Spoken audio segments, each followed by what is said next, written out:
মহাকুম্ভের মহা সমারোহ, মহা আয়োজন, আর তার মধ্যেই এতদিন ধরে প্রত্যেক দিন একটু একটু করে আমরা দেখছিলাম যেন নতুনভাবে সেজে উঠছে প্রয়াগরাজ। আর আগামীকাল বলা ভালো যে রাত পোহালেই তো সেই কুম্ভ মেলা শুরু হয়ে যাচ্ছে, মহাকুম্ভ, যেখানে 144 বছরে একবার প্রয়াগে এই মহাকুম্ভ হয়, সেই মহাকুম্ভ এবার হচ্ছে। আর তাতে মানুষের উদ্দীপনা উৎসাহের কোনো খামতি নেই। শুধু দেশীয় নয়, বিদেশি যারা আসছেন তাদের মুখেও হর হর মহাদেব ধ্বনি। সব মিলিয়ে সব পথ মিলে যাচ্ছে প্রয়াগরাজে ত্রিবেণী সঙ্গমে।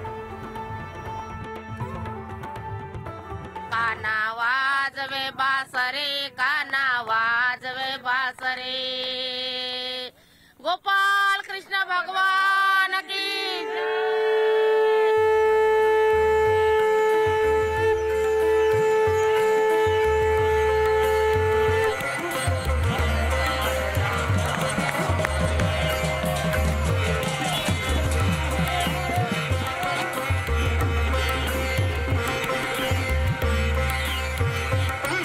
রবীন্দ্রনাথ লিখেছিলেন, নানা ভাষা, নানা মত, নানা পরিধান, বিবিধের মাঝে দেখো মিলন মহান।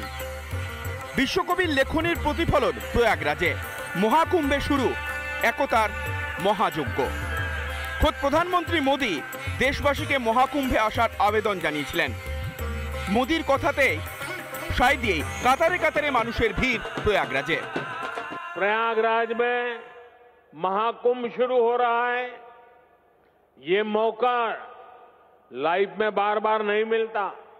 144 বছর পর এই মহাকুম্ভ, এবং সেই মহাকুম্ভে কেরল থেকে যেমন এসেছেন, বিহার থেকে এসেছেন, উত্তরপ্রদেশের মানুষ আছেন এবং পাঞ্জাবের মানুষ আছেন, সবাই গোটা ভারতবর্ষ একসঙ্গে হাতে হাত ধরে বলছেন মেল বন্ধনের মহাকুম্ভ। মহাকুম্ভে আগত লক্ষ লক্ষ ভক্তদের কেউ এসেছেন মহারাষ্ট্র থেকে, কেউ বা এসেছেন বিহার থেকে, কারো বাড়ি কেরালাতে। প্রয়াগরাজে এসে সব মিলে মিশে একাকার। পুণ্য স্নানের পর শঙ্খনাদ করলেন কেরালা থেকে আগত এক সন্ন্যাসী। মহাকুম্ভে এসে উচ্ছ্বসিত কেরালার বাবা। রিপাবলিকের মুখোমুখি হয়ে কি বললেন তিনি? हम केरला अयप्पा स्वामी के गया, इधर गुरु के लिए सब गुरु आता है बोल के इधर ही आया। बहुत अच्छा सुंदर कर दिया। हाँ, अभी गवर्नमेंट भी अच्छा ये पूरा कर दिया। কিন্তু এই প্রয়াগে এসে তারা এক হয়ে গিয়েছে। যে কথাটা বারবার বলছিলাম, এই প্রয়াগ মিলিয়ে দিয়েছে সকলকে। এই প্রয়াগের জন্যই এক সুতোর বাধা পড়েছে প্রত্যেকেই। মহাকুম্ভে এসে গান ধরলেন রাজস্থান থেকে আসা পুণ্যার্থীরা। তাদের গানের তালে কোমর দোলালেন মধ্যপ্রদেশ থেকে আগত মহিলারা।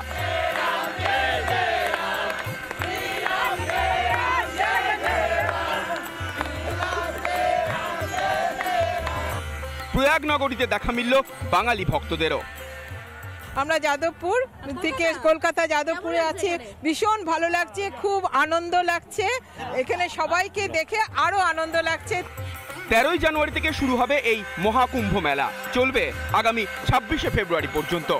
এবছর মহাকুম্ভ প্রায় 40 কোটি ভক্ত সমাগমের আশা করছে সরকার। পুণ্যার্থীদের জন্য সব ধরনের বন্দোবস্ত করেছেন যোগী আদিত্যনাথ। মেলা শুরুর আগে যেভাবে ভিড় বেড়েছে প্রয়াগরাজে, ভক্ত সমাগমের সংখ্যা আরও ছাপিয়ে যেতে পারে বলে মনে করছে প্রশাসন। প্রয়াগরাজ থেকে সন্তু পান ও মধুকল্পিতা চৌধুরীর রিপোর্ট, রিপাবলিক বাংলা। মহাকুম্ভে এসে সকল মানুষ, তারা যেখান থেকেই আসুন না কেন, কত খুশি, কত আনন্দ। যে কটা দিন তারা মহাকুম্ভে রয়েছেন তাদের এই আনন্দটাই তারা ধরে রাখতে চাইছেন। কিন্তু এর মধ্যে এসেও পদ্মা পারে কিভাবে হিন্দু নিধন যজ্ঞ চলছে, কিভাবে অত্যাচার চলছে সনাতনীদের ওপর, সেখানকার মানুষ, বাংলাদেশের একজন মানুষ নাটোর থেকে এসেছেন, তিনি বলতে বলতে প্রায় কেঁদে ফেলছেন। কারণ তিনি নিজে একজন সনাতনী। তিনি বলছেন তিনি প্রয়াগরাজে এসেছেন, যতদিন থাকবেন এখানে শান্তিতে থাকবেন, গাছতলাতে থাকলেও ভালোভাবে থাকবেন, কিন্তু নিজের দেশে একেবারেই ভালো নেই। কি বলছেন সেই ভয়ঙ্কর অভিজ্ঞতার কথা, তার মুখ থেকেই শুনুন। চলছে এবং ঠাকুর ঘর ভেঙে ফেলিচ্ছে, মা বোনদের উপর অত্যাচার হচ্ছে এবং বামুন যারা পূজারী তাদের কেটে ফেলে দিচ্ছে বাংলাদেশে। রিপাবলিক বাংলা যখন প্রয়াগরাজে এসে পৌঁছেছে, ঠিক তখনই বাংলাদেশ থেকে আগত একজন ভক্ত, তিনি বলছেন বাংলাদেশের সেই ভয়াবহ পরিস্থিতির কথা তিনি বর্ণনা করছেন এবং তিনি বলছেন যে সেখানে থাকা কার্যত দায় হয়ে দাঁড়াচ্ছে। বাংলাদেশে হিন্দুরা নাকি নিরাপদ। রিপোর্ট পেশ করে এই দাবি করেছে ইউনুসের চাটুকার বাংলাদেশ পুলিশ। বাংলাদেশে হিন্দুদের ওপর অত্যাচার নিয়ে গোটা বিশ্ব তোলপাড় হলেও চোখে ঠুলি পরে বসে রয়েছে অবৈধ শাসক। ওপার বাংলায় সনাতনীদের ওপর যে কি অত্যাচার চলছে তা এই বাংলাদেশি পুণ্যার্থীর কথা শুনলেই বুঝবেন। খুবই খারাপ অবস্থা। এখন এই সান্ত্বনা দেওয়ার জন্য নেতা খেতা অনেক রকম সান্ত্বনা দিচ্ছে, কিন্তু অত্যাচার খুব চলিচ্ছে। মানে আমাদের হিন্দু বলে আর কোনো শব্দ নাই। আমাদের টিকি কাটে নিচ্ছে, ধুতি কাটে নিচ্ছে, ধুতি খুলিয়ে নিচ্ছে, বামুনদের কাটে ফেলিচ্ছে। শুনলেন তো বাংলাদেশের হিন্দুদের উপর অত্যাচারের বিবরণ। তারপরও কিভাবে প্রকাশ্যে মুখ দেখায় নির্লজ্জ ইউনূস। শুধু হিন্দুদের উপর অত্যাচারই নয়, ভারত বিরোধিতাকেও চরম পর্যায়ে নিয়ে গিয়েছে ইউনূস ও তার মৌলবাদী সাঙ্গপাঙ্গরা। সবেতেই ভারতকে দুষছে কট্টরপন্থীরা, কিন্তু ভারতের উপরই পূর্ণ আস্থা বাংলাদেশি হিন্দুদের। চলছে এবং ঠাকুর ঘর ভেঙে ফেলিচ্ছে, মা বোনদের উপর অত্যাচার হচ্ছে এবং বামুন যারা পূজারী তাদের কেটে ফেলে দিচ্ছে বাংলাদেশে। ভয় লাগিচ্ছে। এবং আমরা যে এখানে আসি হিন্দুস্তানে অনেক শান্তিতে আছি, গাছতলা থাকলেও অনেক শান্তিতে আছি, অনেক শান্তিতে আছি। বাংলাদেশে হিন্দুদের ওপর অত্যাচার নিয়ে গোটা বিশ্বে মুখ পুড়েছে ইউনূসের। তারপরও কোনো হেলদোল নেই বাংলাদেশ সরকারের। বাংলাদেশের হিংসা রক্তপাতের ছবি দেখেছে গোটা বিশ্ব। শুধু দেখতে পাচ্ছেন না বাংলার ফিরাদ হাকিম, মোহাম্মদ সেলিমরা। মধুকল্পিতা চৌধুরীর রিপোর্ট, রিপাবলিক বাংলা।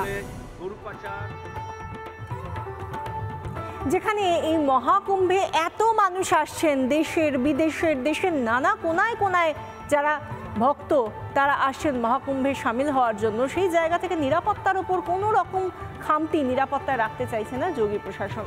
সব দিকে নজর রয়েছে, জলে স্থলে অন্তরিক্ষে সব জায়গায় প্রশাসনের তীক্ষ্ণ নজর রয়েছে, মোতায়েন রয়েছে প্রচুর পুলিশ।